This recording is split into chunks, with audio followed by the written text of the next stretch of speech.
I didn't hear the recording noise. Are you sure? Recording in progress. Now I hear the recording noise.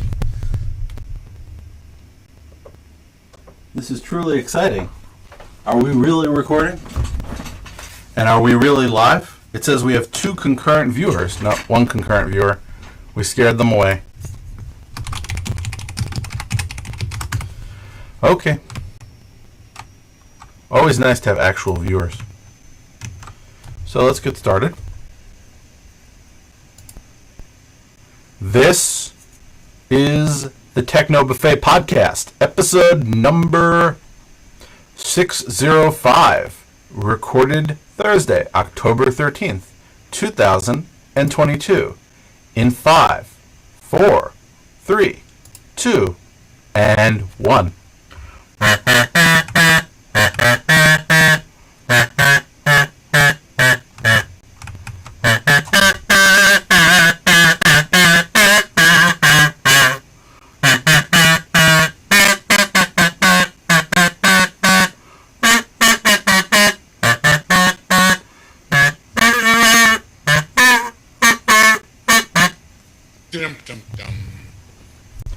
Welcome again. I tried to make an extra exciting kazoo. You did excellent. You were all over it, and there was like energy and. Well, I didn't work today, so I'm not as tired. Well, you know how it is. You spend the day working. You know, you put all of your enthusiasm into the talking part of the show. I have a little more energy, so I added some enthusiasm into the other part of the show. You did excellent. So it's vacation time again for me, if you can call this vacation. Ooh. I'm saying that only because, do you call vacation when you go somewhere or when you just don't work? Depends. In my case, I didn't go anywhere per se. Technically, I did come to my family's house upstate, but I'm here all the time, so it's not exactly...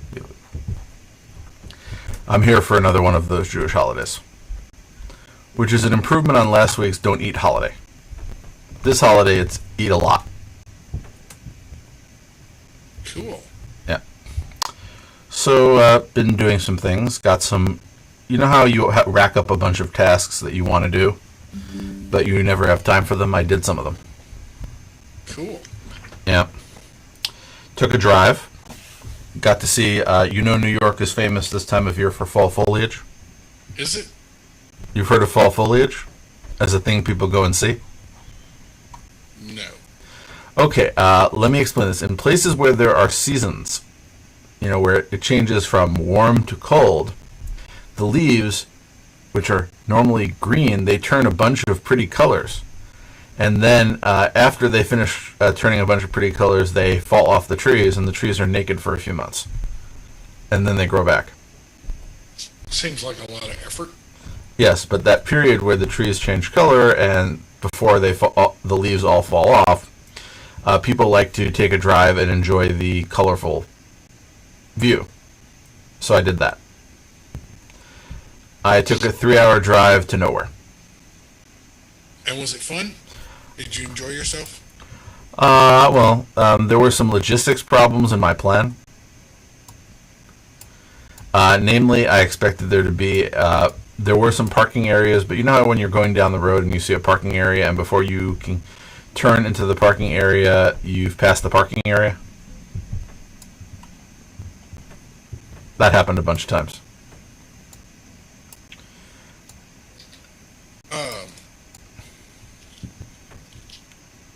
Cool. But I was in the wilderness. No, literally, I was in a place called the Big Indian Wilderness. Ah. And then I went through some wild forests. So I was in places where the actual name of the place is wilderness. So, lots of trees. But again, went to see trees. So, that's what you want. If you're going to see trees, you want trees. Right? Yes. Yep. Not many people, but trees. Anyway, so did that, did some various things. My network in my apartment went down, and I spent some time trying to get the service provider to reboot it so I didn't have to drive 100 miles to reset it myself. That worked out. Cool. Yeah, then I argued with my insurance company. I'm not going to tell that story because you've heard I argued with somebody on the phone service stories before, and they never turn out well. I think I just have incredibly high standards. Like, I expect them to know things and be helpful.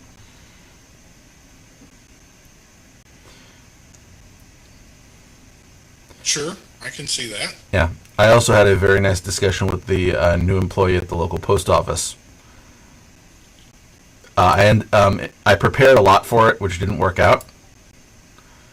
I read the domestic mail manual, so I was prepared to make my argument about how they were misdelivering my mail. And unfortunately, the gentleman was so new that I couldn't use all of my best arguments. Why not? Let's see. How familiar are you with the domestic mail manual? Zero. Yeah, so never read the thing? That's correct. Yeah. So I was reading the domestic mail manual. I believe it was marked 508, section 4.5.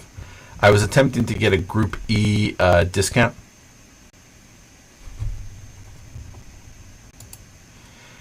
And Don't know what that means. yeah, that's where you attempt to get a free post office box. And the gentleman there insisted that the reason why I was not eligible to get a free post office box was because mail could be delivered to the place that I'm staying, but was declined, which I do not believe.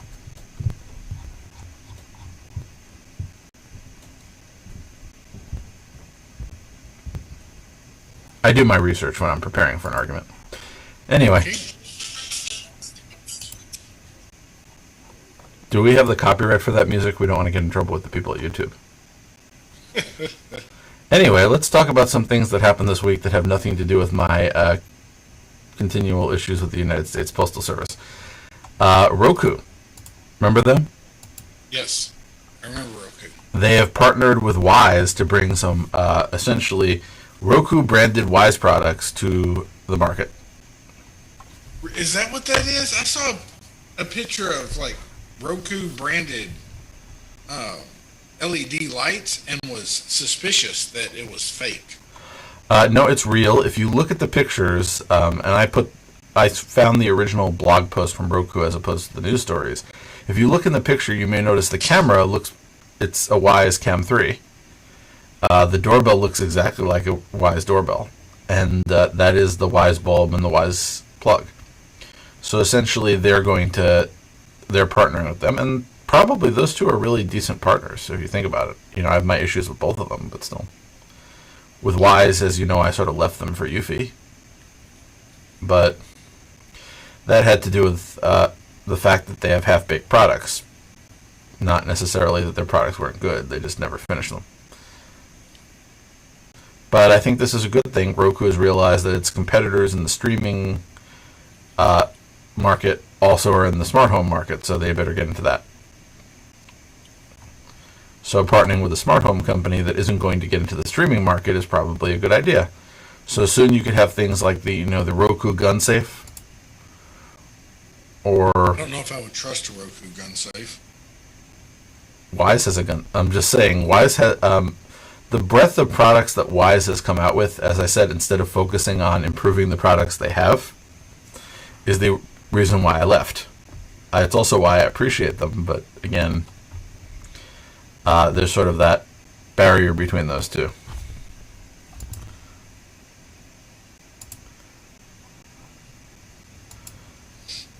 I understand. Yep. And then there was an article that I read like 3 times because I'm still trying to figure out how this works. Not that I understand parts of it. I'm trying to understand exactly what happened with Google Fi. Right.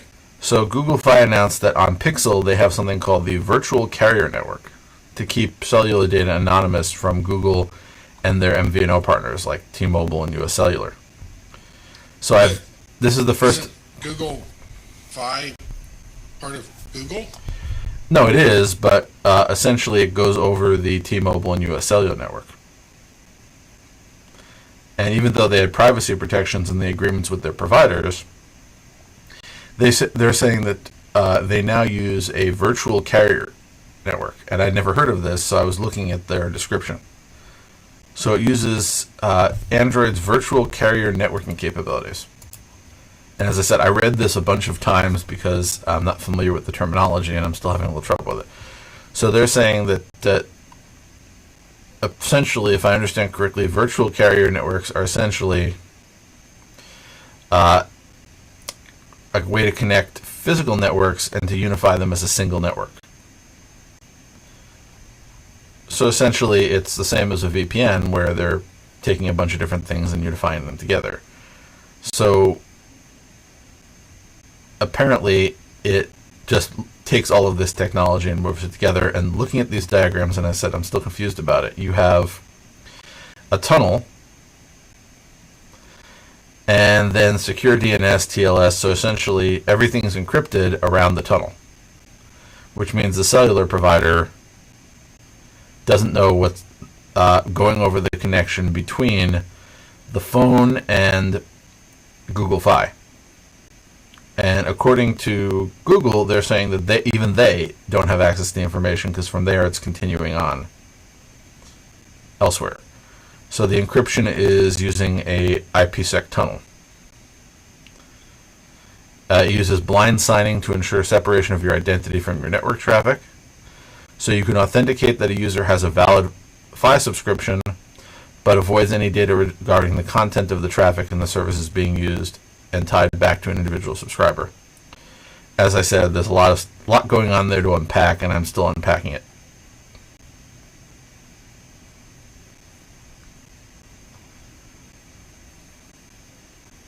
I think it's just a VPN, dude. No, the fact that it's a fancy VPN, it's just the VCN part of it. I think that my impression is it's a VPN that goes over at a much lower level than traditional VPN. But I was trying to just sort of get my mind around it, but I'm not going to spend any more time on it tonight. Moving along, apparently Google has updated Gboard with a Android tablet layout finally.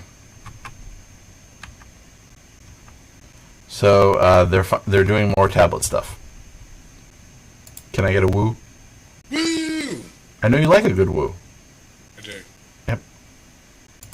Woos are good. Moving along, let's see here. There is the Google App Archiving feature. Apparently, I found Android Police's first look at this, and this was talked about before, that apparently, in addition to the existing feature that they've had for a while, where unused apps get stripped of permission settings and background activity permissions, now they're going to allow you to archive apps instead of uninstalling them. So essentially, you get the storage for the app back, but you get the data file saved, so if you reinstall the app, you don't have to set it up again. That's kind of cool. I like that idea. Well, I think it makes perfect sense. It's, you may call it app archiving. For me, it's uninstall the app but keep the data. And I've seen other services that have done that, where you have the option. I like that there's an option, because sometimes what you want to do is get rid of the data. Yeah, and that's what I like about it. And it would not be an amusing week without me putting in a weather story. So Ars Technica reported that after 23 years, the Weather Channel's iconic computerized channel is shutting down. So this is the cult favorite Weather Scan TV, which launched back in '99. So it was a 24-hour computer-controlled weather forecast channel with a relaxing, smooth jazz soundtrack.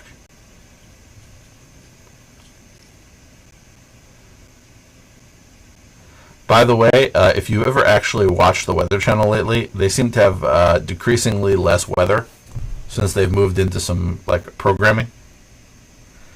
I like the idea of a channel that I don't have to watch. I tune into the channel. If I watch it for a few minutes, they will show me the weather, and I can tune back to another channel.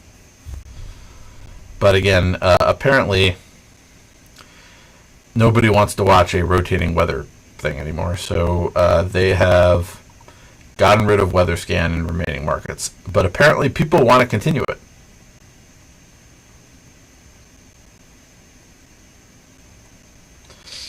So apparently hobbyists have collected the hardware necessary to run WeatherScan stations out of their homes and created software that simulates it in a browser.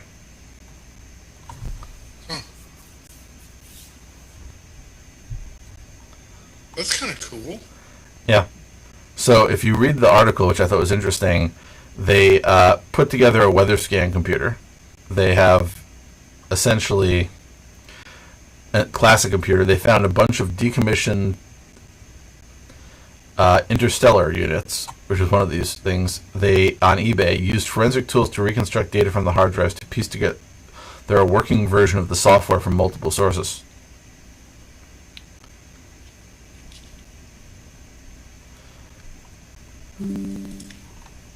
I just think that's fun. Anyway.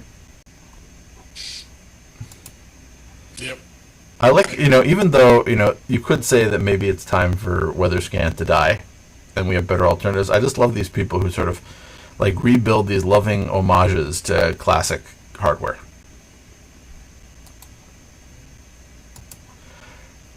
Moving on to not-so-classic hardware, IKEA has a new smart home hub, replacing the Trod-free gateway. So it's already launched in Europe, and it hasn't come to the US yet, but this is the Dirigera smart hub.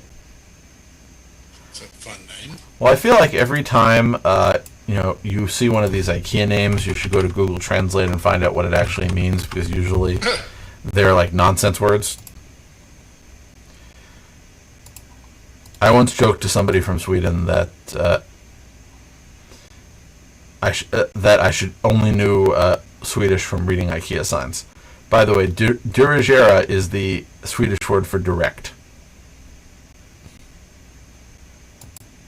Anyway, so the hub is more expensive than the Trod-free, which it replaces. It will be Matter-enabled and Thread-enabled. And it has, of course, a Zigbee radio. So we'll see what happens. Looks cute.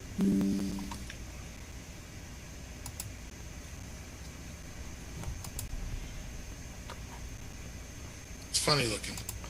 Well, as I was saying last time, I replaced all of my hubs here at this remote location as a test for replacing them elsewhere. And it was surprisingly easy here where I only have a few devices. But it's going to be interesting when I have to unpair all of the window and door sensors at my apartment. I did a count of how many devices that actually is. Just on Zigbee alone, I have 30, which is not that many, and another 18 on Z-Wave. So not that bad. Probably a weekend. Not even the whole weekend, but let's say a part of the weekend to do it, and then part of the weekend to have as an emergency to recover to fix things when I break them. But that'll be a project for the future. I'm busy for the next few weeks. I'm on vacation till the end of the week. Next week I am going back to work for a bit, and then I'm going to visit your state. I'm going to go see my uncle, which I haven't seen in a while, and then I'll be back. That's why next week we have to reschedule the program, which we can talk about at the end, to an alternative night. Okay. Well, because I'll be on a plane. It's a good thing, because next Thursday I'm going to be out as well. Okay, we could skip the week if you want, or we could try to find another time. It's going to be a bit tight because Monday and Tuesday are religious holidays. So do you want to skip the week and just come back on the 27th? Okay. I'm actually going to be in New York on Monday night, Tuesday, and Wednesday morning. Monday the 17th? Yep. Why do you always come when I'm not here? A few minutes ago. Why do you always come when I'm not here? I don't know. I won't be back in New York until Tuesday night because I'm still 100 miles away celebrating holidays. This is a conspiracy, Jerry. You've just not wanted to see me. I disappointed you during our last encounter. No. That's why you haven't going been. up to New York because I wanna. You know I'm joking, right? I just no. But I hope you enjoy New York. I'd say bring a jacket. We're getting into the nippy season by Floridian standards. So you're under 70? Well, let's see. Where I am right now, it's 49.5 degrees with rain. Oh my god! Let me see. Well, let me see what it actually is in my outside my apartment. I have the weather station there. It's 65.2 in Queens. Okay, see that's okay. Yeah, That's not jacket worthy. well. I don't know. I know people who think anytime it goes below 70, it's jacket worthy. Let's see. Next Monday, you said. Yes. Monday night, low around 46. Oh my god. Tuesday, high around 55. Oh my god. Tuesday night, low around 42, and Wednesday, high 54, low 41. So bring a jacket, and I suggest something with a hood because there's rain. So you're going to come to New York, and it's going to be cold and rainy. Sorry. Oh, that sucks. Oh well, it's cool. Okay. Worries. You're going to drive the truck or fly? Fly. Okay. Have a nice trip. Thank you. Okay. If you get to LaGuardia, the new LaGuardia is really nice. That's where I'm flying in. Okay. So you should enjoy it. They built a really nice terminal that takes entirely too long to navigate. Well, no. It used to be, what you can say, the 60s building that they replaced with this new building. You would go through security, and then you'd walk down a ramp, and there you were at the gates. The gates were cramped and junky, but they were there. Now, with the new terminal, because they needed more space, you have to, you essentially go through security, then you go up an escalator or an elevator, go across a long ramp over an active taxiway, and then back down two floors to the gate. Either 2 floors on the escalator, or of course, there's an elevator. So, you familiar with the term schlep? No. Let's just say, how about this? We'll try a different one. It's a bit of a hike. Okay. You think they would have put in like a little train, like Orlando has, but no train. Not that bad, but it's just anyway. Moving along from my discussion of the world's greatest airports, apparently Google now has a podcast talking about hardware. So I thought this was interesting. They are not competition for us because they actually know things that are going on and we don't. So it is the apparently the Made by Google podcast is this thing here. I have not had a chance to listen to it, though.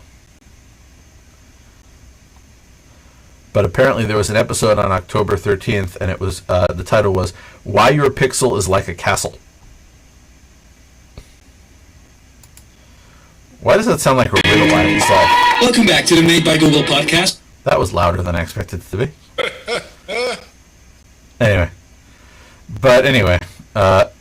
I'm looking forward to when I catch up on the 15 other podcasts I'm behind on, or the 20 other podcasts that I had to pause because I'm behind on the 15 ones that are topical. I'll get back to that. Anyway, just thought it was an interesting bit of news. Google's new security and privacy pane for Android is apparently coming soon. That takes the app security, Find My Device security updates, device lock, Google Play updates, and other things into one location. So otherwise known as, we just rearranged the menu. It's funny. Yay.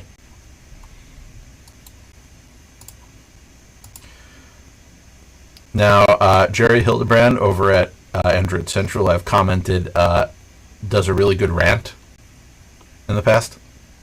Right.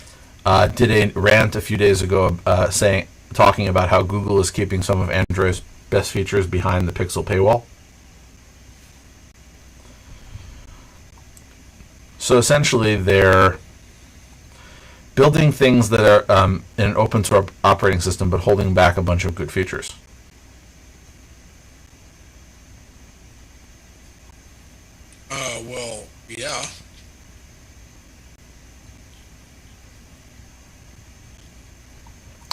I know, it would be nice if some of those features eventually made their way elsewhere. I agree. You know, where they would, the sort of concept of, oh, you buy a Pixel, you're going to get these exclusive features for this amount of time before we release them. As opposed to, you may never get these things elsewhere. And all the cool new features are only available to Pixel owners. And the core OS is not getting those things.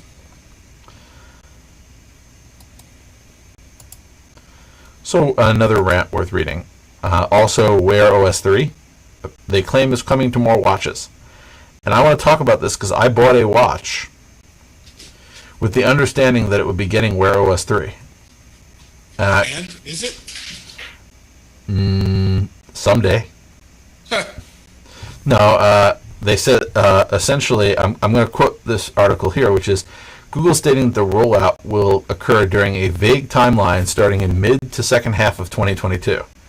However, it is now fall and no manufacturer has actually announced it. So disappointing. Either way, I can't wear a watch right now. No? Another fun thing about my time off. Have you ever heard of plant contact dermatitis? No. It is usually what the irritation you get when you touch poison ivy. Essentially an allergic reaction to touching a plant. I apparently have that, but I don't remember touching any plants. So the area where I would normally wear a watch is not something I'm going to put a watch on right now. Until it gets better.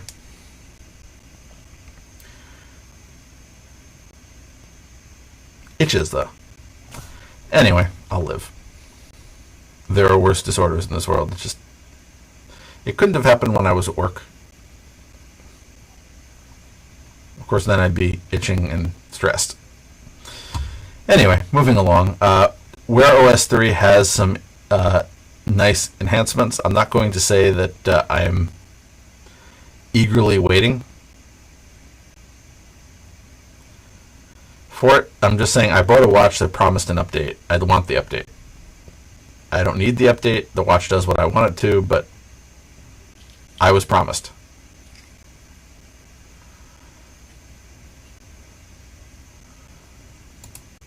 Anyway, moving along. The Google Home app for Wear OS is now available on the Play Store. There's only one problem. It's available for Wear OS 3 or above devices. So, can't use it. Or I would have tried it.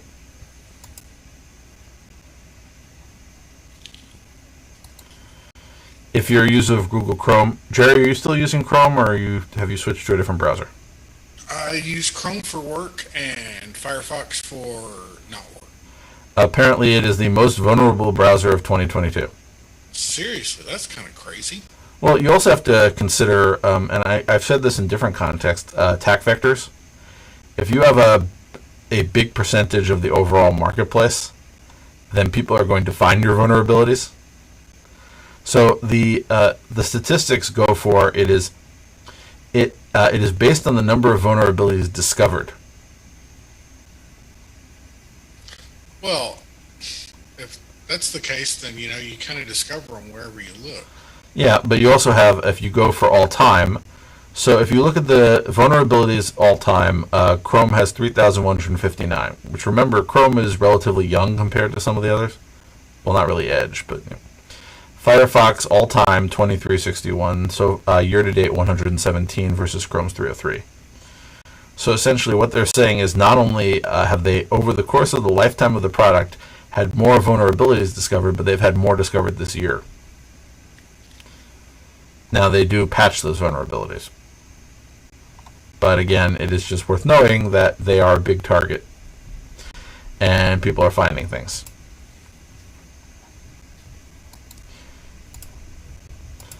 Now, if you want to find some of those things, sorry, that's my attempt at a horrible segue, the Android Dev Summit is coming back. So on October 24th, you could go to the Android Dev Summit, which has 3 streamed session tracks. I'm not an Android dev summit type person, so I'm not going to watch those. But if you are interested, it will be going around the world. So on October 24th, they will be in the Bay Area, and you can apply to come in person. Otherwise, it's streamed. Otherwise, on November 9th, the next part of it will be in London. And the final part, they're continuing in Asia in December with several more stops. So they're taking the Android Dev Summit on the road. Yep.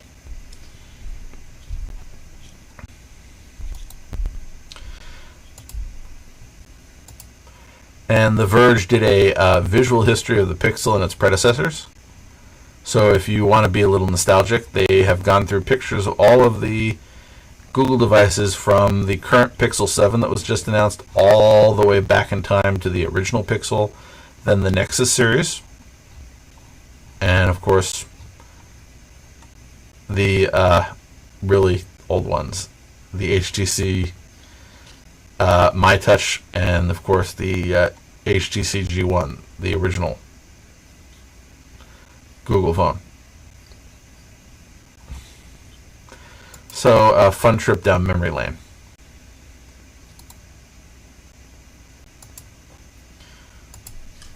Let's see what else. There are new Nest products and features. Oh my god. Why, are you going to buy some of them? Nope. Okay. They have a new... Nest has a new router, which has Wi-Fi 6E, which I now have a chip for, but I still do not have any Wi-Fi 6E devices to connect it to. And then you have to start somewhere. New Nest doorbell, the usual stuff, and the newly redesigned Home app, which we talked about.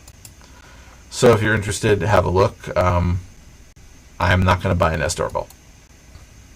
Nor I, but it's good to see them coming out. Yeah. Matter stuff. Yes, I still have the Ring doorbell, but there may be a point in the future where I replace that if I find a product that I like.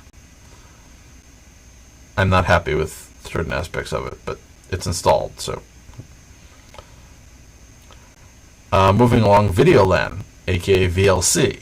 The VLC media player guys apparently threatening to sue the government of India because they have not received an explanation for why their website has been blocked by Indian ISPs for the past 6 months.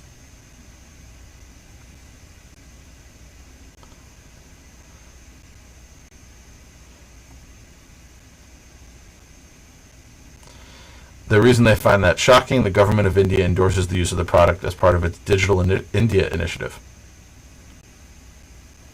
And the government of India uses the icon and logo on its website promoting open source software.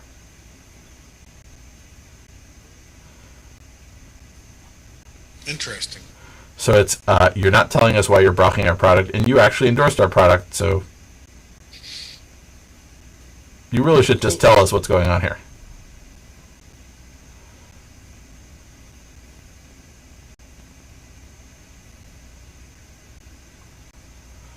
Also, the website blocking was done without prior notice or affording an opportunity of a hearing, which is contrary to the Indian 2009 blocking rules and law laid down by the Indian Supreme Court in Shreya Singhal versus Union of India,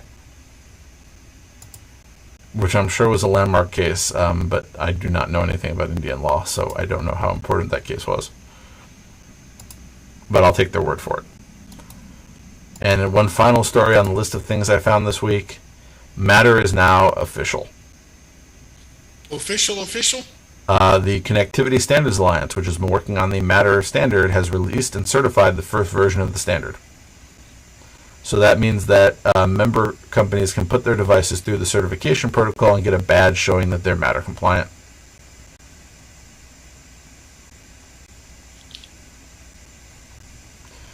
Woohoo! Woohoo! Remember, a lot of products have been going out that have the radios to do Matter, with the idea that once the protocol was finalized, that they would be able to update the device to be Matter certified through a firmware update.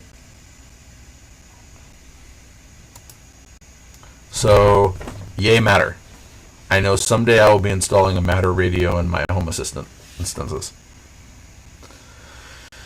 Oh well, something to look forward to.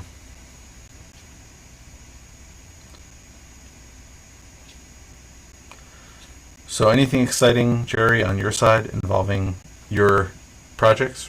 Done anything interesting?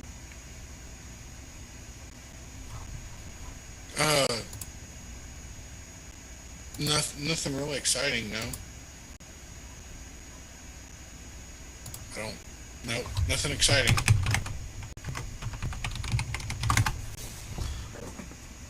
Sorry. I'm trying to think if I did anything. As I said, I did a bunch of random things this week. I fixed a few things, and I had a project today where, because the system in my apartment in Queens went down, and that's where the hub of all of my VPN stuff is, and all of my self-hosted remote stuff. I discovered a problem. As soon as I got Verizon, who's my provider, to reboot everything remotely, the router got a new DNS IP address and then updated the dynamic DNS service that I have so I can keep track of that, which got me access back to the system. But I have a WireGuard VPN, and it did not automatically pick up the change in IP. So I had to go to all of the remote sites, test and work and develop a script that would automatically, every 20 minutes, check to see whether or not the connection had stopped. And if the connection had stopped, it would cycle the connection to get a new IP address. Don't you have to redistribute the new WireGuard files to do that? Or if you change your IP address? No, because the WireGuard doesn't really need a new file, because it uses keys, so the other side has the keys. The issue is it doesn't know where the other endpoint is. So because I have the endpoint keyed to essentially, instead of to an IP address, it is keyed to a domain name. If the address associated with that domain name changes, it doesn't automatically figure it out. And there's nothing built into WireGuard that checks for you. So as I said, I had to write a script that would run on a router. So I dusted off some bash skills and used some references. Right, but if it's a pfSense router, then you're good to go, right? I don't know. I don't have a pfSense router. Oh, okay. I doubt it, because it's probably the same problem. Although, admittedly, WireGuard itself does have a script for this sort of thing. It's just the script would not run, so I had to write my own. So it checks to see the last time that there was a successful connection, and if it's been over a certain number in terms of time, then it just cycles the connection. But I didn't want to cycle the connection to everything, because since this is the hub of all of my VPNs, it connects to the Florida location, the remote location, etc. It does it on a per connection basis. So it will check a connection, and if that connection is not responding, it'll cycle just that connection. Seems to work. I also put in a whole bunch more monitoring. So that if one connection goes down, one of the other, essentially every location is now being monitored for uptime by another location. So if the primary, what I had before was the primary location did all the notifying. I switched it to every location is being monitored by a different location. So I don't have to have a hosted service to do that. I just essentially distribute it around. Cool. As I said, worked. There's always a lot of little projects to do. And I'm doing all of that with Home Assistant for the notifications, because that's already set up to do them. So it's monitoring with the ping sensor. Oh. With a paint sensor? What's a paint sensor? A ping. P-I-N-G.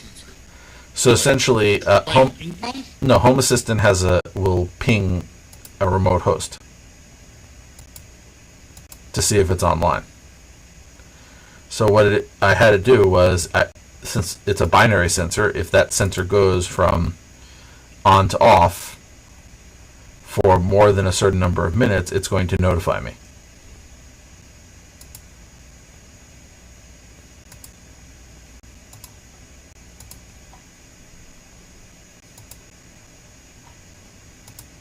Cool.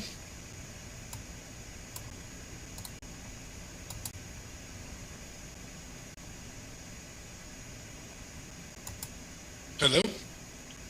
What do you mean, hello? I mean, hello? Hello? Hello, hello, hello, hello, hello. That's interesting. See, I don't get you to sing very often on the show. No. So we will see everybody in 2 weeks, Yep. because Jerry will be... Where will you be next Thursday? I know where you'll be next earlier in the week. You'll just be tired? So Thursday I'm going to be in Orlando taking my daughter to a concert. Okay. Should I ask what concert? Some person named Sabrina Carpenter, I think. I'm not real Okay. familiar with her.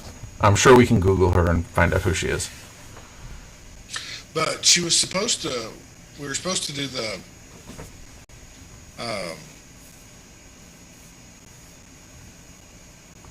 concert a few weeks ago, but a hurricane came through Florida. And, Yeah, I heard about that. yeah.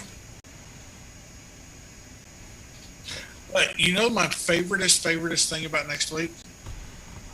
I don't know. What is your favorite thing about next week? So the office that I'm going to, that we're doing all of our meetings, is like right half a mile away from the Ghostbusters firehouse. Oh, I've been there. I haven't. I'm gonna.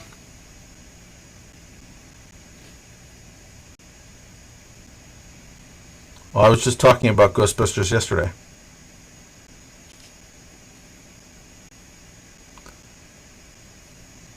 Anyway, small world. But enjoy the firehouse. I expect pictures.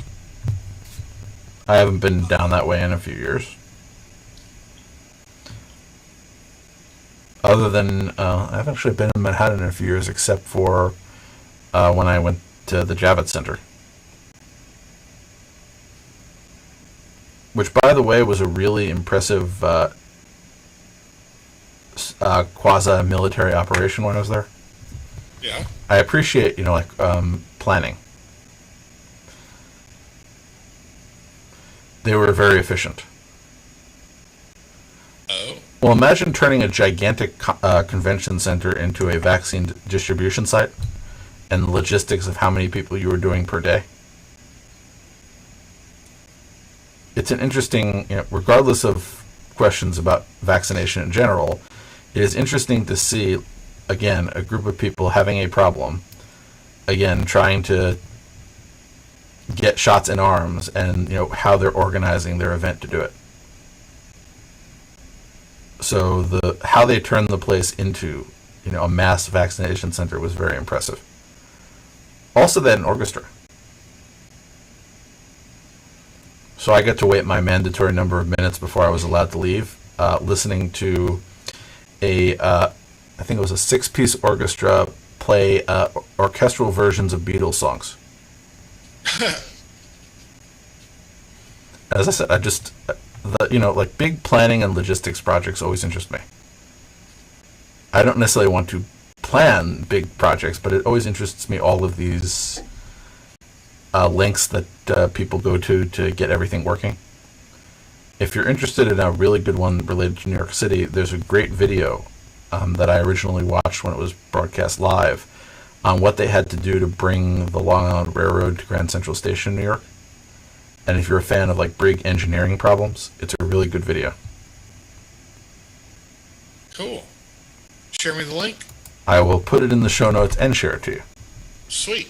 Courtesy of the MTA.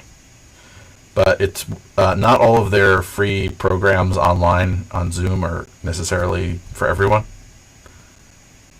But that one, as I said, if you like the sheer scope of what they had to do, And this is them starting out with a tunnel that had been built but never used in the 70s that crossed the river.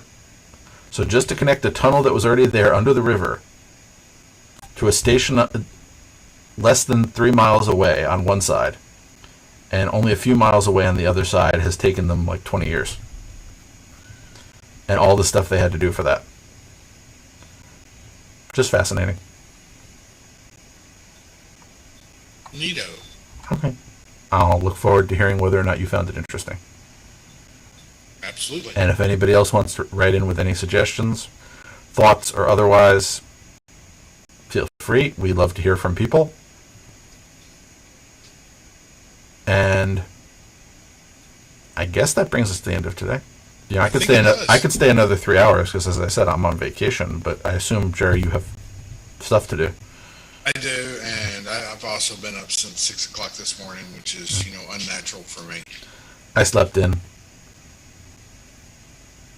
for the first time in a while, so I'm good. Well, congratulations. Well, that's hard for me. I don't sleep in very well. Sometimes it's worth the effort to try. Well, my problem is that I can't sleep for more than a certain number of hours at a time. I have to break it into pieces. I have that herniated disc, so, and I have a bulging other disc. So if I lie in bed for more than about 6.5 hours, I start to have pain. So if I want to sleep for more than 6.5 hours, I have to break it into 2 pieces. That sucks. I don't know. Da Vinci, didn't he break his sleep into little naps all day? Polyphasic sleep. Yeah. I just break it into 2 little pieces. Seems to work. But I envy those people who can sleep for 12 hours at a shot. I could not do that even if I was that exhausted. Wow. Okay. Anyway, everybody have a nice 2 weeks, and maybe by the time we resume on October 27th, we'll have some messages, and maybe it'll be time to go Back to the Future. Why is that? Wasn't that the day in the movie? I don't remember. October 27th, 1985? I think so. Yeah. I mean, I believe you. That's kind of your jam. Because I like the movie. Yep. October 27th, 1985 would be the morning after the late event. So technically the late event happened at on the Saturday morning. So that would be where the original movie, the car chase at the mall.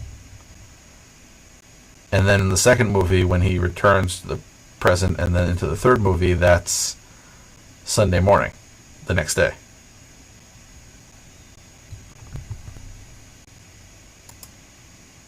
Okay.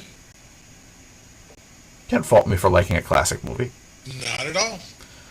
Okay. Just remember, Right. the future is what you make it. It is. So I'm going to make Right. it one where I sleep and relax for the rest of the week, which is one more day. And then back to stuff.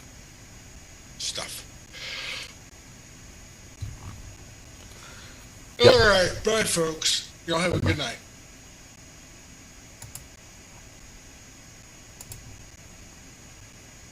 Stream off.